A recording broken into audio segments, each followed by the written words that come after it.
They call it a tragedy, but the truth is more complicated. A new discovery has shattered what little piece was left in this story. Neighbors are now speaking out. They say the mother hid baby Emmanuel, that he wasn't lost in the way we were first told, that he was hidden and never brought back out. And if that is true, if these neighbors are telling the truth, then the chances of Emmanuel ever being found are almost gone. Why did nobody say anything sooner? Why was a helpless baby left in the shadows while the people who should have been protecting him chose silence? And why, this is the question haunting everyone, was Emanuel missing for 9 whole days before anyone raised the alarm? 9 days. That's more than 200 hours. That's nearly 13,000 minutes. Every single one of those minutes mattered. Every second was a chance to save him. But instead, the silence stretched on. And as the silence grew, Emanuel's chances shrank. Think about it carefully. Babies do not simply disappear. They do not open doors, walk away, or run into the night. A baby is always where an adult places him, which means Emanuel's disappearance is no accident. Someone knows. Someone always knows. Now the community is left with questions that cut deeper than answers ever could. Could Emanuel still be alive? Was he taken somewhere else, hidden away from sight, perhaps in the hands of someone who has not yet been named? Or, as neighbors now whisper, was he hidden by his own mother, locked behind walls of silence, his little cries muffled until they were heard by no one? The neighbors noticed things. They noticed a house that grew quieter than it should have been, curtains pulled too tightly, doors closed when they should have been open. They wondered where Emanuel was. Some even suspected something was very wrong. But suspicion without action is just another form of silence, and silence is what failed Emanuel. Let's talk about the grandmother, because every finger eventually points back to her. She was supposed to be the shield, the guardian, the one who would never allow harm to come close. But she waited. She did not sound the alarm until it was too late. 9 days too late. Why? Out of fear? Out of shame? Out of something else entirely? Whatever the reason, Emanuel is gone, and her silence is part of the reason why.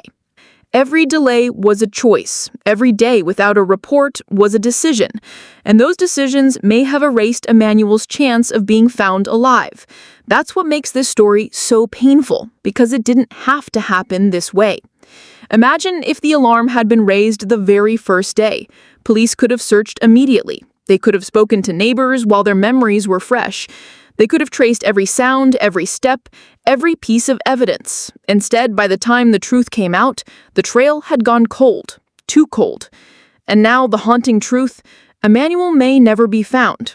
Let that sit for a moment. A baby, someone's son, someone's grandson, may never be brought home, not because the world is cruel, but because the people closest to him waited too long. This story should make you angry. It should make you restless, because Emanuel deserved better. He deserved people who would fight for him from the very beginning. Instead, he was failed by his mother, by his grandmother, by neighbors who stayed quiet, and by a system that only reacts once the damage is already done. And so we ask again, where is Emanuel? Could he be out there still waiting for someone to finally speak the truth?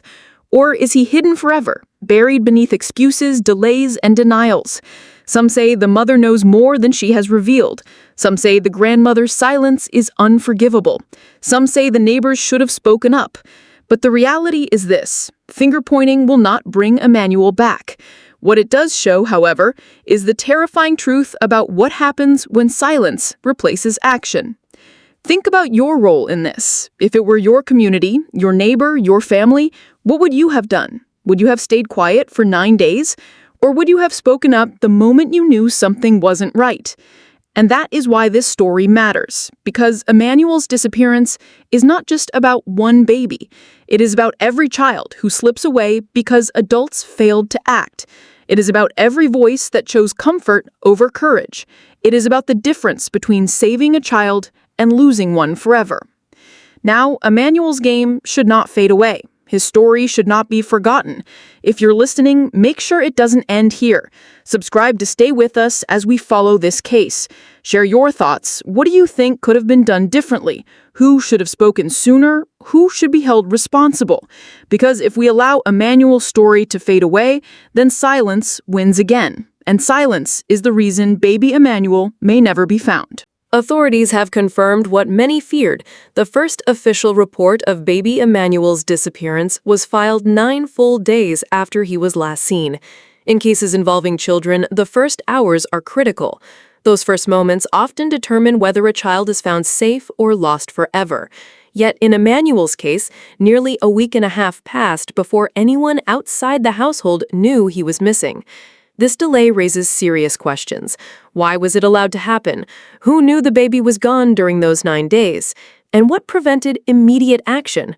Neighbors have spoken cautiously, some choosing anonymity, but their statements paint a troubling picture.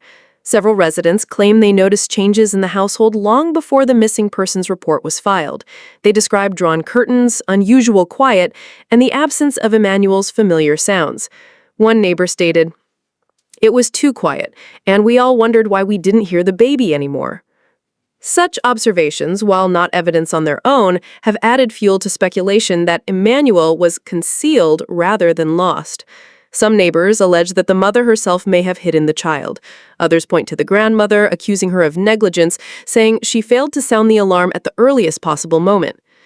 This combination of delayed reporting, community suspicion, and family silence has created one of the most disturbing mysteries in recent memory. Let's examine the timeline carefully. Emmanuel was last reportedly seen alive 9 days before police were contacted. In that time, there were no public appeals, no neighborhood searches, no community alerts, only silence. When the case finally reached authorities, investigators were already 9 days behind. Evidence that might have existed was now far more difficult to collect. Witnesses' memories had already begun to fade, and Emmanuel's trail, if one existed, was already cold. Law enforcement has stressed that every case involving a missing child is urgent. Yet urgency was not the reality here. This case began with delay, and that delay may have permanently changed the outcome. The grandmother's role continues to come under scrutiny. Relatives insist she had acted sooner. Critics argue her hesitation was fatal to the investigation. Why she delayed remains unclear. Some suggest denial, others say fear of blame. But what is undeniable is the cost of waiting. The mother's role is equally under question. While she has not been formally charged, neighbors have gone on record alleging she concealed Emanuel. Authorities have not confirmed this, but the claims, repeated by multiple individuals, have created an atmosphere of suspicion that will not disappear until definitive answers are found. This raises another critical issue: community responsibility. Several neighbors admit they suspected something was wrong. Some noticed the silence, others questioned the mother directly. Yet none contacted authorities until after the grandmother finally spoke out. The community's silence mirrored the family's, compounding the delay and erasing precious time. Experts warned that silence is often the most dangerous factor in missing child cases. The longer the delay, the more difficult it becomes to recover a child alive. And while authorities continue their investigation, the question remains: is Emanuel still alive somewhere, waiting to be found? Or has the silence already cost him his chance of survival? This case has sparked outrage online and in local forums. Parents, advocates, and community leaders are demanding answers. Many are asking, what could have been done differently? Who should be held accountable for this failure? This is not just the story of one child. It is the story of accountability. It is the story of how silence can erase the most vulnerable. And until the truth about Emanuel is uncovered, the questions will not go away.